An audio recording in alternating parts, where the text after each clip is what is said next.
Kathleen, thank you so much for being with us. Can you tell us the latest, the status of any legal action against the Attorney General, who, in your words, has smeared the doctor? Yes. Thank you, Nicolle, for having me and for telling my client's story today. We appreciate that very much. Unlike Attorney General Todd Rokita, who's both a politician and a lawyer, we are going to do our homework, gather the facts, and research the law before we start leveling accusations and filing cases. So the first step in that process, we took just within the hour, I believe, we sent Mr. Rokita a cease and desist letter demanding that he stop smearing my client and falsely accusing her of things that she hasn't done. Let me read some of that letter. We have a copy of it. It says, please cease and desist from making false and misleading statements about alleged misconduct by Dr. Bernard in her profession, which constitute defamation per se. Moreover, to the extent that any statement you make exceeds the general scope of your authority as Indiana's Attorney General, such a statement forms the basis of an actionable defamation claim.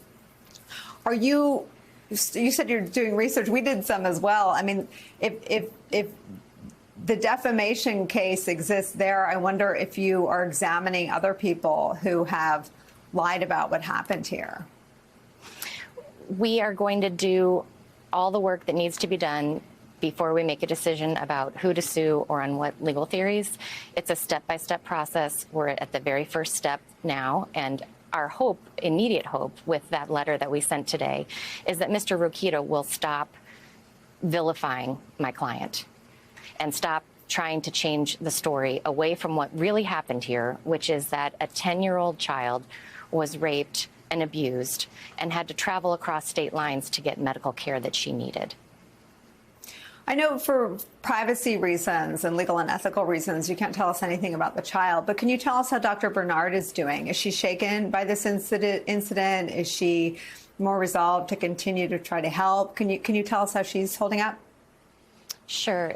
Dr. Bernard is an amazing, compassionate, well-trained person who has seriously taken a lot of hits over the last few days, and it's she's had to have security at her home and take other steps. But at the same time, we have been overwhelmed and gratified by the outpouring of support for her that we have received from all across the country and even around the world. And in fact, a group of OBGYN physicians from around the country banded together and launched a GoFundMe page for her today in order to show support and help her deal with the costs that are being incurred as a result of this campaign by the Attorney General of Indiana and others who have tried to gin up this story. Do you or she have any analysis or perspective on why this 10-year-old's rape and the medical and family decision to abort a rapist pregnancy has touched such a nerve on the right? Why the facts of this had to be erased and distorted? Why this little girl, this victim, couldn't exist in post-Roe America? Well, I think that they want to pretend that this type of problem doesn't happen, but it does happen all too often. They would like to argue that people elect abortions for no good reason, or they don't want to talk about the child who's 10 years old, who isn't even old enough to babysit somebody else's children, yet they want to force her to become a mother. That is a tragedy upon a tragedy that is a consequence of the laws that are being passed now that Roe versus Wade has been overturned.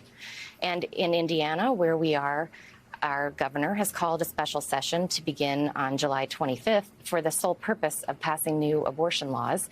And we are very concerned about what they're going to do in that session. And so Mr. Rokita and others have tried to, as you said in your intro, pretend that this girl didn't exist, accuse a doctor of making it up, all because they want to change the narrative.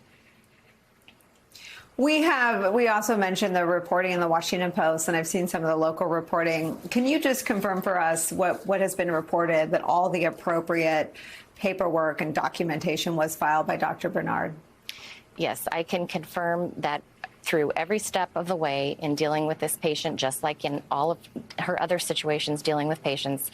Dr. Bernard called upon her medical and ethical training.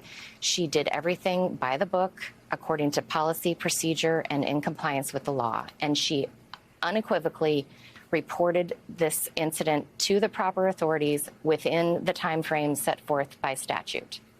And if Mr. Rokita had done his homework, he would have known that before he went on Fox News and falsely accused her of not making a report. Is Dr. Bernard, does she have concerns? I know her friend spoke out about how very dangerous it is to be targeted by the right and the extreme right politicians in this country. Does she feel safe? Does she have adequate protection in her view?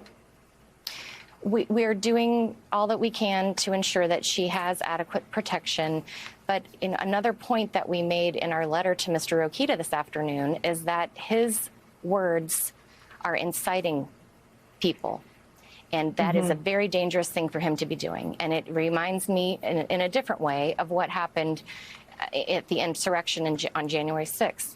You know, Mr. Rokita is out there throwing mud at my client in a very politically charged scene with this special session coming up in a couple of weeks. And we're very concerned that he's being extremely irresponsible in his communication and could, in fact, prompt somebody to do something illegal and to do something horrible. And we are definitely concerned about that. Yeah, I mean, the climate is on my mind, too. I have examples of the things that have been said about her, and I'm reluctant to even play them, even though they certainly further and strengthen any defamation case. But the climate is certainly a fraught one, with people feeling very afraid. And it's just very curious that lying about her paperwork that is filed and there for the eye to see was part of his strategy. Kathleen, I want to ask you to keep us posted, and if Dr. Bernard, has anything to say, she's always welcome here. Thank you for spending some time with us today. Thank you very much, Nicolle. My pleasure.